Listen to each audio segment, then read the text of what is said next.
Assalamualaikum warahmatullahi wabarakatuh. Perkenalkan, nama saya Febriandratri Akmarizal dengan NIM B1B1251129.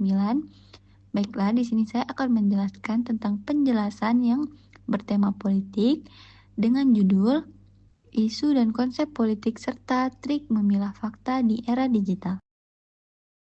Yang pertama adalah memahami politik. Secara sederhana, politik ini adalah segala kegiatan atau cara yang dilakukan suatu kelompok, terutama negara ataupun masyarakat, untuk membuat, menjalankan, dan mempertahankan aturan-aturan yang mengikat dan berlaku bagi seluruh anggotanya. Yang mana, seperti yang kita ketahui dan sudah dijelaskan di pelajaran pertemuan-pertemuan sebelumnya, politik ini bertujuan bagaimana kita hidup bersama secara tertib dan adil. Politik juga berpengaruh sangat besar dalam kehidupan kita sehari-hari, seperti harga BBM, kualitas pendidikan, dan keamanan jalan. Jadi, sangat penting untuk kita peduli dan membuka mata terhadap politik demi masa depan kita sendiri. Dan yang menjalankan politik adalah pemerintah, sedangkan kita sebagai rakyat atau warga adalah yang diatur dan memiliki hak untuk bersuara, serta kebijakan merupakan landasan atau aturan yang harus kita jalani sebagai masyarakat serta yang menjalankan politik. Selanjutnya, memilah fakta dan opini. Seperti yang kita ketahui, di era digital yang sangat maju ini ada banyak sekali orang-orang yang terkecoh dengan fakta dan opini. Apalagi di era kemajuan ini banyak sekali bertebaran fakta dan opini di platform media sosial yang sangat terkenal. Untuk hal itu, kita harus mengetahui dasarnya dulu.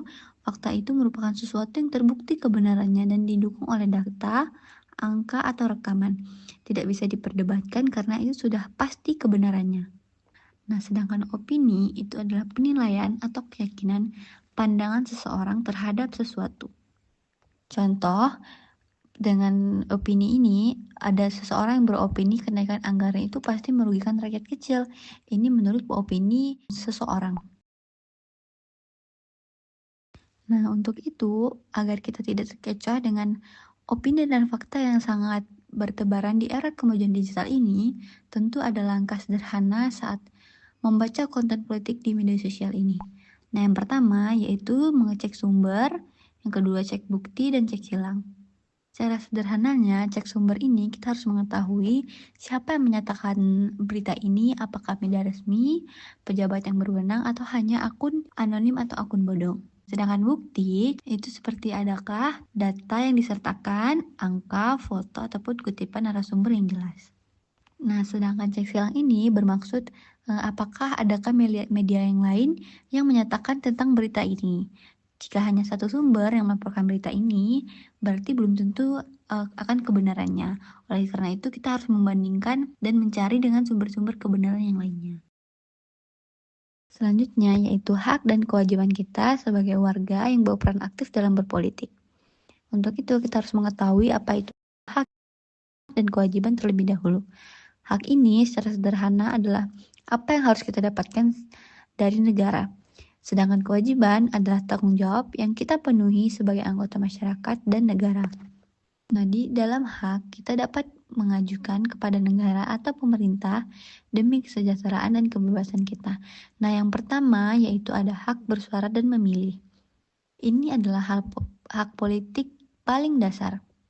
Contohnya, kita berhak memilih pemimpin seperti pemilu dan berhak menyampaikan pendapat, kritik, atau saran secara bebas dan damai. Selanjutnya yaitu hak mendapat layanan publik. Kita berhak mendapat akses yang layak ke pendidikan, kesehatan, dan keamanan disediakan oleh negara. Selanjutnya yaitu hak kesetaraan hukum. Kita berhak diperlakukan sama di mata hukum tanpa memandang latar belakang, suku, ataupun agama. Dengan kewajiban tadi yang harus kita penuhi sebagai anggota masyarakat dan negara, yang pertama itu adalah kewajiban mematuhi hukum. Kita itu wajib mengikuti semua peraturan undang-undang yang berlaku. Ini adalah dasar terciptanya tataan hidup kita sebagai masyarakat. Nah, yang kedua, yaitu kewajiban kita akan membayar pajak. Pajak ini dana yang digunakan pemerintah untuk mendanai semua layanan publik yang tadi kita dapatkan. Ini adalah kontribusi kita kepada pembangunan negara. Nah, selanjutnya yaitu kewajiban kita berpartisipasi aktif. Kita wajib menggunakan hak suara kita dan ikut mengawasi jalannya pemerintahan secara konstruktif dan bertanggung jawab. Dengan kita menyeimbangi antara hak dan kewajiban, kita dapat menjalani politik yang sehat. Nah, kesimpulan yang dapat kita ambil dari materi ini, politik pada dasarnya adalah cara kita mengatur kehidupan bersama di negara melalui keputusan yang adil, memengaruhi semua aspek kehidupan kita, mulai dari harga di pasar hingga kualitas pendidikan dan kesehatan. Untuk menjadi warga yang berpolitik cerdas, kita harus melakukan hal-hal penting dan membuka mata akan literasi informasi dan keseimbangan peran. Literasi informasi ini kita wajib memilah informasi, fakta yang harus dicari. Sementara opini kita harus hormati sebagai pandangan, tetapi kita tidak bisa dijadikan dasar keputusan. Nah, yang kedua, keseimbangan peran. Kita memiliki hak untuk menuntut pelayanan kebebasan seperti hak memilih dan hak berpendapat. Sekaligus kewajiban untuk mematuhi hukum dan berkontribusi aktif, seperti membayar pajak. Intinya, berpolitik simple adalah memahami bahwa kita wajib tahu apa yang terjadi, pintar memilah, mana yang benar, dan yang bertanggung jawab menjalankan peran kita sebagai warga negara yang aktif dan patuh. Oleh karena itu, kita sebagai masyarakat sangat penting membuka mata akan politik dan memahami politik.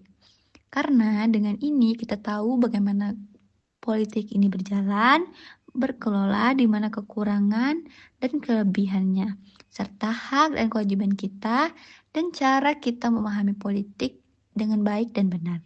Serta di era yang sekarang ini, sangat penting membuka mata akan politik agar kita tidak ditindas dan kita memiliki hak bersuara akan kekurangan kita sebagai masyarakat yang sudah menjalani kewajiban kita sebagai masyarakat.